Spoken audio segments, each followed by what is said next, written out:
এইটা সেই তাল গাছ। হ্যাঁ, এটাই সেটা। রনি বলল, গাছটাকে দেখে তো ভয়ঙ্কর লাগছে না, সাধারণ গাছ মনে হচ্ছে। আকাশ বলল, সাধারণ মনে হলেও গাছটা আসলেই ভয়ঙ্কর। গ্রামের মানুষ এই গাছটার বিষয়ে জানে। এই গাছে নাকি বেশ শক্তিশালী কিছু জিন বসবাস করে। রাতের বেলা কেউ বিপদে না পড়লে এই রাস্তা দিয়ে কেউ আসে না। ওই দেখ, তালগাছের পাশে পুকুরটা, সেই পুকুরে কোনো মাছ নেই। রনি বলল, মাছ নেই কেন? কত বড় পুকুর! পুকুরের মালিক কি বোকা? হ্যাঁ, তুই ঠিক বলেছিস। পুকুর এমনিতে ফেলে রেখেছে, মাছ চাষ করতেও তো পারে, তাই না? তোরা ভুল বুঝছিস। এই পুকুরে মাছ নেই কেন জানিস? কারণ পুকুরে মাছ ছেড়ে দিলে সে মাছ থাকে না। এই পুকুরের মালিক কয়েকবার ছোট মাছ ছেড়ে দিয়েছিলেন, কিন্তু পরে জাল টেনে দেখা যায় পুকুরে একটা মাছও নাই। শিমুল বলল, মাছ থাকে না কেন? এটা কেমন কথা? এটাই তো কারণ।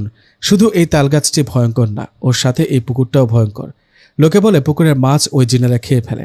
রনি বলল, এটা কোনো কথা? মাছ যদি জিনেরা খেয়ে ফেলে তাহলে এরকম পুকুর না থাকাই ভালো। পুকুরটা মাটি দিয়ে ভরাট করতেও তো পারে, তাই না? না, পারে না। পুকুরের মালিক যখন ঠিক করে মাটি দিয়ে পুকুরটা ভরাট করবে, ঠিক তখনই সে জিনগুলো সে মালিককে ঘুমের মধ্যে স্বপ্নে ভয় দেখায়। পুকুর ভরাট করলে অনেক বড় ক্ষতি হবে। শিমুল বলল, ও তাই নাকি? খুবই ভয়ঙ্কর ঘটনা তো। আকাশ বলল, এটা ভয়ের কিছু না, ভয়ের আরও ঘটনা আছে, শোন। কয়েক মাস আগে এই পুকুরে দুটো বাচ্চা গোসল করতে নামে, কিন্তু তারা আর ফেরত আসে না। এই খবরটা চারিদিকে ছড়িয়ে পড়ার পর গ্রামের অনেকে পুকুরে নামে। ডুবুরি আনা হয়, জাল ফেলা হয়, কিন্তু সেই বাচ্চা দুটোকে পাওয়া যায় না। বাচ্চা দুটোকে না পেয়ে একসময় হতাশ হয়ে সবাই বাড়িতে চলে যায়। এই ঘটনার পরের দিন সবাই দেখতে পায় পুকুরে সেই বাচ্চা দুটোর লাশ ভেসে উঠেছে। রনি বলল, আরে বাবা, তারপর কি হলো? তারপর আর কি হবে? এই ঘটনার পর সবাই এই পুকুরকে ভুতুরে পুকুর বলে, তাই কেউ গোসল করতে নামে না এই পুকুরে। এ তো গেল পুকুরের ঘটনা। এখন আসি আসল ঘটনায়, তালগাছের ঘটনায়। বস এখানে, এখানে বসে বসে শুনতে থাক।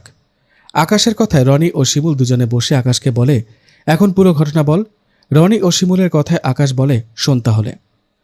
এই গ্রামে একজন মাছ ব্যবসায়ী ছিল। ওনার নাম ছিল আব্দুল মালিক। মালিক সাহেবের পেশা বিভিন্ন বাজারে গিয়ে মাছ বিক্রি করতেন। একদিন হয় কি, মাছ বিক্রি করতে করতে অনেক রাত হয়ে যায়।